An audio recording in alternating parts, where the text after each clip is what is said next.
Hello guys, welcome back to my mini blog. তো সকালে উঠে ফ্রেশ খাওয়া কমপ্লিট করার পরেই আমরা পিকনিকে বেরিয়ে যাই, কারণ পিকনিক ছিল আমাদের বাড়ি থেকে অনেকটা দূরে। তো তারপরেই পিকনিক স্পটে পৌঁছে যাওয়ার পর আমি পিকনিক স্পটটা ঘুরিয়ে দেখিয়ে দিচ্ছি। আর অসাধারণ ছিল পিকনিক স্পট। তারপরে আমাদের ব্রেকফাস্ট রেডি হয়ে যায়, এবং ব্রেকফাস্টে ছিল কচুরি এবং আলুর দম এবং মিষ্টি ছিল।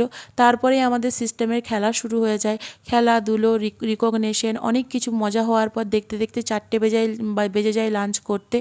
এবং লাঞ্চ করার পর আমরা সবাই মিলে ডান্স করি, গান করি, নাচি, আনন্দ করি এবং মজা করতে করতে কখন সন্ধে হয়ে যায় বুঝতে পারিনি।